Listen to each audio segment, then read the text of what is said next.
नमस्कार दोस्तों, राधे राधे। तो चलिए करते हैं यात्रा प्रारंभ और चलते हैं उत्तराखंड की वादियों की तरफ। तो जितनी ही हसीन खूबसूरत उत्तराखंड की वादियां हैं, उतना ही मुश्किल वहां का सफ़र है। तो घर से निकलने के बाद हम आनंद विहार आ गए थे और वहां से हमने ले ली थी अपनी बस, क्योंकि और कोई माध्यम नहीं है कि उन पहाड़ों की सुंदर खूबसूरत वादियों में पहुंचा जाए। यात्रा के मेरे साथी थे अरायना, नीलाक्षी, लड्डू, राधा, मुरली और रास्ते में मिलने वाले इन प्यारे मासूम जीवों ने भी हमारा खूब साथ निभाया।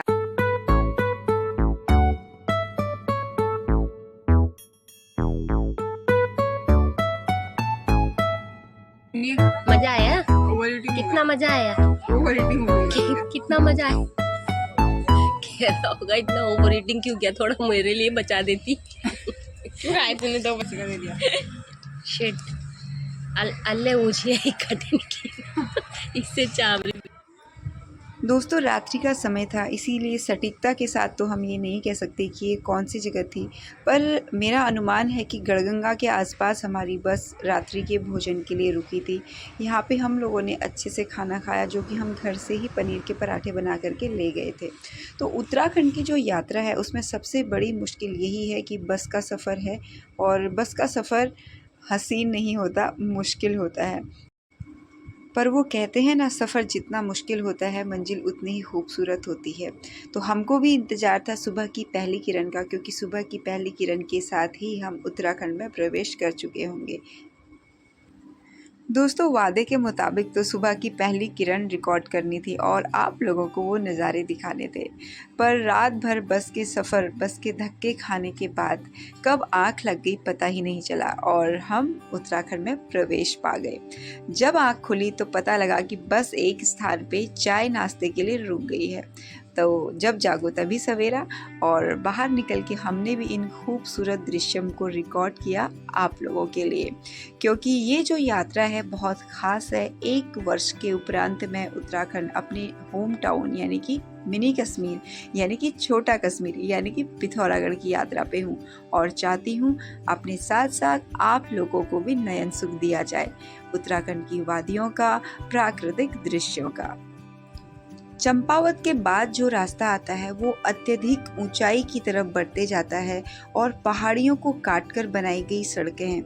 इसीलिए जो रास्ता है वो बहुत ही भयावह भी है और दुष्कर भी है, क्योंकि बस जो है बहुत ही सर्पीली पहाड़ियों के बीच से होती हुई निकलती है। बहुत धक्के लगते हैं। मेरे लड्डू, राधा, मुरली भी डोलते हुए जा रहे थे हमारे साथ साथ, लेकिन जब बाहर की ओर दृष्टिपात हो और इस तरीके के विहंगम दृश्यों पे हमारी नज़र पड़े तो कहना ही क्या। बाकी की जो भी थकान होती है, जो भी बस के धक्के होते हैं, उन सब को हम भूल जाते हैं और मन करता है बस कहीं दूर इन पहाड़ों की वादियों में खो जाए। बहुत ही कम समय है कि हम पिथौरागढ़ में पहुंच जाएंगे, और कहाँ कहाँ जाएंगे, क्या करेंगे, ये सब कुछ सारे अनुभव इस बार हम आपके साथ साझा करने वाले हैं। तो इसीलिए हमारे साथ यहाँ उत्तराखंड की प्रत्येक वीडियो में, सभी एपिसोड्स में आप बने रहिए और लुत्फ़ उठाइए इन पहाड़ की वादी। तो जी, एक लंबी बस की यात्रा को पूर्ण करके हम पहुंच चुके हैं पिथौरागढ़, और बस स्टेशन से मेरी माताश्री के घर जाने के लिए यहाँ पे चलती हैं जीप, जो कि 8 सीटर होती हैं, और 10 से 15 मिनट का रास्ता है।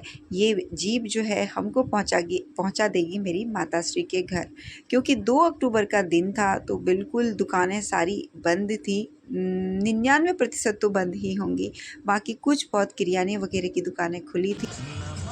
गाना तो बहुत ही अच्छा चला रखा था इसने, लेकिन मुझे पता है पूरा चलता रहेगा तो कॉपीराइट क्लेम आ जाएगा, इसलिए मैं ये चाहती नहीं कि पूरा चले, लेकिन मन कर रहा है कि चलने भी दूँ। चलो जो होगा देखा जाएगा, मैं चलने ही देती हूँ, आप भी सुनिए।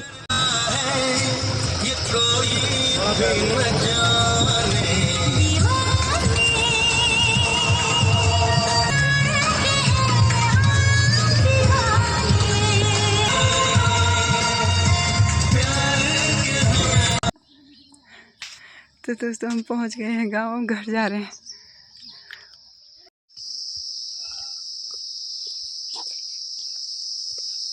मम्मी कहाँ, किसके खेत में गई है? किसके में गई होगी?